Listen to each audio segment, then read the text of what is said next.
Shalom libota na nzambe, tikate nzambe ya pambola bino, bafidèle nyonso ya Isaka, esika nyonso bozwami, tikate l'Éternel azala visible na vie na bino. Oui, tozo continuer à thème oyo, tozali kolobela les prières des démons. Les prières des démons. Sans plus tarder, tikate nzambe asala biso grâce, bino bandeko nyonso bopesi biso confiance ya kolanda biso partout dans le monde. Tikate l'Éternel vraiment amona bino asunga bino. Sans plus tarder, totangi Bible dans le calendrier Luc chapitre 11 verset 1 à 2 totangi maloba na Nzambe. Jésus priait un jour en un certain lieu. Lorsqu'il eut achevé, un de ses disciples lui dit : Seigneur, enseigne-nous à prier comme Jean l'a enseigné à ses disciples. Il leur dit : Quand vous priez, dites : Père, que ton nom soit sanctifié, que ton règne vienne. L'Éternel a sa biso grâce. Zambe merci pour sa biso grâce que nous te de ta part, qu'on nous biso dans les patanoïa kemo. Au nom de Jésus, nous te disons Amen. Oui, bien aimé, na mukanda to tsotanga ya mukanda ya Luc. Luc chapitre 11. Bible lobby. Christ a mandé pour prier quelque part. A mandé pour prier. A prier l'un des disciples à Christ. Aïe. Abi enseigne-nous comment prier. Le quoi la Jean a eu c'est que babaye kolina. Donc ça veut dire que babaye koliba comprendre que Jean enseignant qui va disciple ne venir là ensemble là Christ pour enseigner dessus. La prière tu vois que ça dialogue, conversation, demande entre Moutouran et Zambé. C'est-à-dire que Jean-Baptiste au babaye koliba lo ba sur Jean-Baptiste. Jean-Baptiste a accepté va disciple na comment prier. N'est-ce pas disciple parce qu'il y a Christ, parce que Christ a enseigné comment prier. Donc prière est un enseignement, il ne faut pas la kisayo. Comment on est là quand tu es là, non, prière est tout un enseignement. C'est même chose que tu as prière des démons. Donc aux autres là, tu as des ambassadeurs sur place pour avancer. Bible dit que les disciples vont apprendre comment prier. Donc c'est-à-dire que faut osenga to solo la nzambe o dialogue na nzambe faut bala kisayo ba ya koliba ya Christ ba disciple à Christ ba comprendre que nenge Christ asambela déjà nenge bango ba sambela na te nenge bango sambela est là différent par rapport ya ba disciple ya Jean ne babité yo pe la kisa biso comment to ko sambela bien même tozola ndangai il faut bala kisonner ensemble ko sambela très important. Pour s'adresser dans un endroit invisible. Il faut avoir une manière de langage de la ligne au sol. Et ça, c'est quand on compte à la base, on va aller au samedi là, au côté, on va dire au pied, au papier, au bouquet, au pandi, moto, il y a des maquilla. Non, c'est pas ça. Ah, disciple à Christ, c'est un des choses. Soit arrivé dans Luc chapitre 17, c'est un des augmente-nous la foi, c'est un Christ pour apprendre comment prier. Donc, on va la foi, on va donc, babité, quand la société de ça va miracle, mais là, ça mission n'est pas trop simple. Et c'est très important de toujours la prière, évidemment. Bien aimé, non, mon Christ à la Kissi Bango. Dans Luc chapitre 11, verset 1 à 2, si on comprendre que Christ a fait sa prière, il y a notre effet. Dans Matthieu chapitre 6, verset 9, non, mon avec sa bango, tant que vous avez prié, à Biboloba. Votre Père qui est ici. Voilà l'introduction à prière. Abi, bien nous sommes nous sambela. Nous ben nzambe tata. Donc pour la bien nous nzamba tata. Nanya no ba mutu mo azola nangai. Soki Christ azola sa ba disciple na ye ndeni ba sambela. Azobanda na bango abi pour na bino nzamba tata. C'est-à-dire nzamba nzambe pour na ba nyonso. Maza tata pour na ba nyonso. Oui, nzamba nzambe pona ba nyonso yango moni ba nyonso ba na nzambe. Yango moni ba secte nyonso ba na nzambe, ba na nzambe na bango. Mais pona ba yekoli, Christ dit pona bino nzambe aza nzambe te maza tata a changer comme problème. Yango moni lo ba bomela ki Christ, déjà lo moko. Pona nini ando be nzambe tata na. Abi pour nzamba la tatane pas juif eza abomination eza infâme eza blasphémation par rapport à la loi de Moïse dans Lévitique chapitre 24 verset 9, babi oko blasphémer comme Nzambe te. Pour les Juifs c'est la blasphémation pour la nini Christ azobenga Nzambe tata na ye. Oh muto azobenga Nzambe tata, ça veut dire que fils de Dieu, ça veut dire que Nzambe. C'est les Juifs. Yango moni babane reçu yo mwana Marie. Ah, Jésus yo bena mutu kolia na bane kona yo awa. Mais comment ça veut dire que Nzambe tata? Oh, si on bénit Nzambe tata, ça veut dire que yo posa mwana Nzambe. Ça veut dire que tu es un fils de Dieu. Donc tu es un Dieu. Chez les Juifs c'est comme ça. Yango moni abi pona bino Nzambe za tata. Mais aza tata pona batu nyo sote. Eza na condition. Yango bi bezoloba na mukanda ya Jean chapitre 1 verset 12. Pona Nzamba ko matata na yo, eza na principe eza. Bible bini, Christ azolo à tous ceux qui l'ont reçu. Jean zomona ni mon ici. A dit à tous ceux qui l'ont reçu, il a donné le pouvoir de devenir enfant de Dieu. Non na volonté ya chair. Oh na volonté ya santé et na volonté ya Nzambe. Donc comme à moi na Nzambe, ceux qui ont Christ. Condition za yango. So yo tala vie na yo, est-ce que yo ovandi sa Christ na vie na yo yamba Christ? Pona obenga Nzambe tata, poza la mwana. Alors poza mwana fondi na Christ. Pona Christ aza le fils unique du Père. Yango moni papa yeko yasi bango soki batu nyonso obenga Nzambe. Nzambe mais bino obenga Nzambe te obenga tata. Pour nous Nzambe aza tata.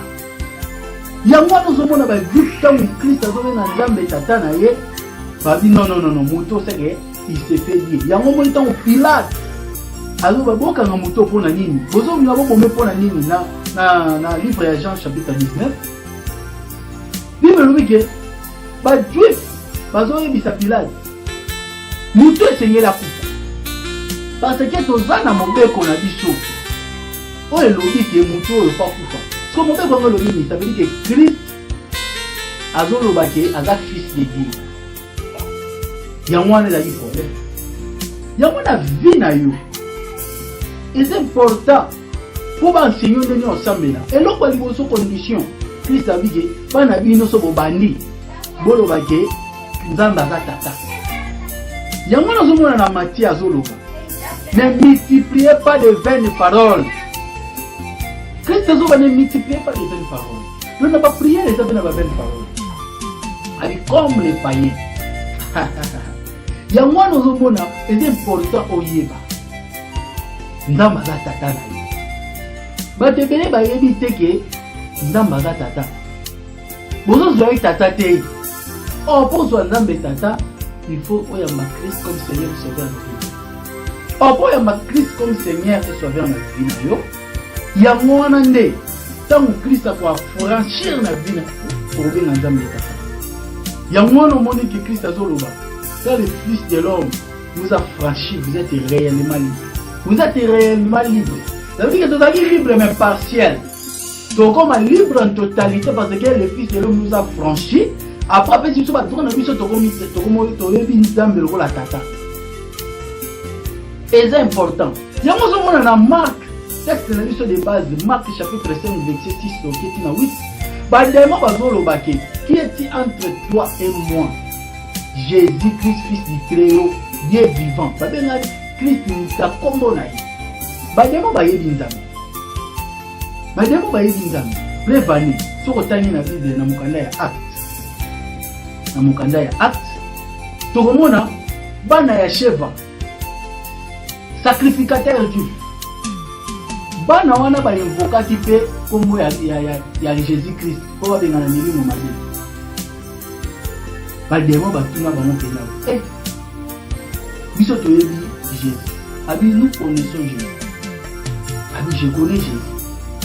Des mots azo répondre na mutu. Oh na ke des mots lobi kombo ba Yesu. Et ça lié le hote. Muto pa bi na benga ni na kombo ya Jésus au Paul asalela. Ah dans na ville ya Efes. Donc Paul a sali ba miracle ba habiter comme au Seigneur tous comme shida. Non moi la te délivrer juste prière cop. Yo prière ba metawo ba ngomba. Na ngomba na pope sofranda na ngomba, ezala ofranda sina ofranda na ngomba. Hey, ba ko sali. Prière comme na ba monta. prière ya délivrance ya na prix nango. Prière bo ezala na prix nango. Prière ya kobuka ezala prix nango. Prière ya kopanza ezala na prix nango. Donc ça veut dire que pas qu'on malmené yo parce que vous avez battu. Bana chef ba meki biloko wana ba no kombo ya Christ, kombo ya Jésus. Prière d'abord na tali abi bana chef ba oyo. Abi je connais Jésus. Et je sais qui est Paul. Dans d'autres réflexions, c'est même pas dit. J'ai entendu déjà parler de Paul. Dans la démon, déjà, balobela déjà Paul. Mais ce qu'on a dit, c'est bino banani. Dans la démon, tout le yo nani. Dans la démon, il a identifié yo. Faut se béganer dans la divagation. Il y a un moment où nous sommes dans la guerre, dans la vie, dans bango, parce que vous avez nos simba, dans le logo moro bobola, la connaissance na moté. Aux aïkis nous malamu, mais bah non comment on s'amène la vie, mais comment on a pas problème. Pour ani, on a engagé comment on a ba démon pour éviter. Bible les autres dans mon cadet Ecclésiaste. Chapitre 10 verset 10. Au moins nous sommes dans que quand on était, vous dans la signe na mbeli na yo. Et la mine, mais sur la mine il faut doubler la force. Aux aïkis no kimia. Mais quand on banda s'amène vous, ba démon va s'acharger na yo. Logo la bana chef. Babi démon beta bango bazonga de bandade. Bilambe katana bilambe ko pasuka. Et babi lisolwana eyebana na Israël mobile. Wanye yebana parce que ba tentaki kotanga koma nzambe na zoba na bango.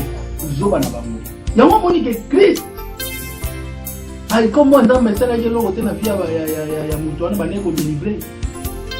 Babi ba démon ba yebi Christ. Et l'homme mususu bano bane ko pana. Tani comment dans le nom de Jésus, mais maman est sympathique. Tout ça me la connaissance.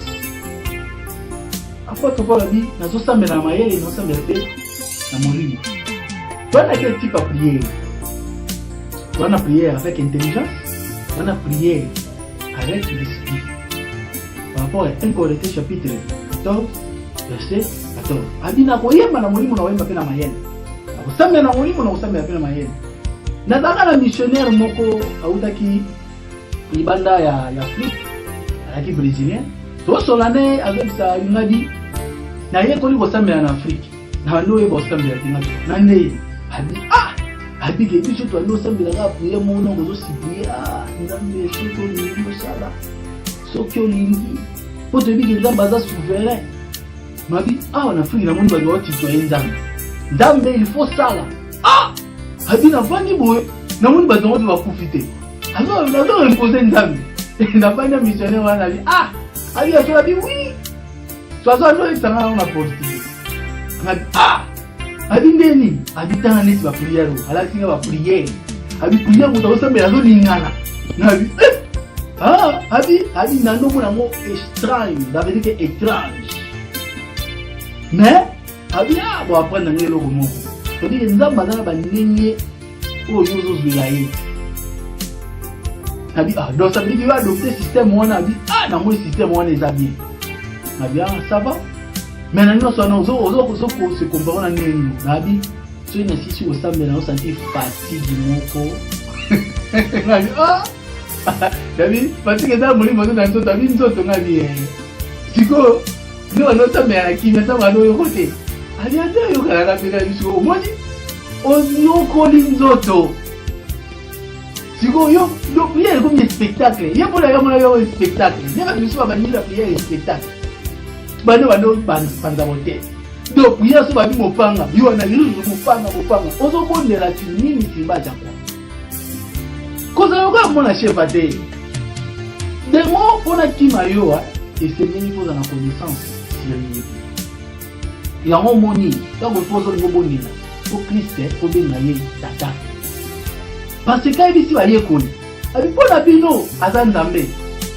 mais pona bino aza tata pona ba misusu obenga Christ nani apata yango moni tangu Christ atelema ki papa yekoni na Césarée de Philippe abi batu balobani pona ngai batu ya libanda balobani pona ngai dero bitu ateo za na prophète oh ba bitu ateo za l'un des prophètes wana batu libanda ndio batu libanda ba mona Christ no prophète ba comparer na ba Simoki Mbangu ba comparer na ba Mahomet ba comparer na ba prophète nyonso ba bitu ba na Christ avatar wa batalibanda mais atuni bina bi bino bongo batakati bino o nzanga bino pa bino Christ azana yango moni Pierre alomite vous allez Christ vous allez Messie aya Pierre eza yo te muzolo makambo mais ça tata nango azana likolo c'est-à-dire la révélation de Christ et vous n'avez pas mon douté vous n'avez pas nzambe a déjà yo te parce que batalibanda babenga les prophètes mais pour la bino wa na kati oza Messie yango na yene bisayo nzambe ya pe Jésus-Christ batalibanda bamona ye prophète batalibanda bamona ye lokola ba prophète nyeso lokola avatar mais biso batakati photo yeba ye azanani yango bibukoni la vérité vous affranchira est-ce que vino vous affranchir batalibanda ne walowa Christ aza prophète mais yo muto akadi oyeba nini yango moni Christ azoyebisa bayekoli na ye abi batalibanda bamona nzambe mais mpona bino aza nzambe eza tata oh so nzambe aza tata na yo ça veut dire que yo poza fils de Dieu oh si so yo za mwana nzambe c'est que oza pe nzambe yango moni biso mazoloba David azoloba ne savez-vous pas que vous êtes des dieux est-ce que vous évitez que bino kwa nzambe mais loko mo azokamwa lui mais bozo kufa lokola batu yo peno za mwana nzambe né de nouveau affranchi gens va prier ni yo samedi gens va prier oh nazikisi demo moto est-ce que banda bible banda ti na suka non na mona te batina moto pas de musique de musique na moto te na zo sayo siko te so zika na moto asuka au ndame ni mtakanga bango enchaîner banga boli bona GN vous avez la connaissance ko oyo wakana naziki ezana la voiture des spectacles donc nini ke obondela maile lobola pe na molimo tika tenzamba asunga yo eba nini ya kobonde pour la deuxième partie la prière des démons de tout ça que nous tournons il va que troisième partie koya toto maniola malamu ndenge nini osambela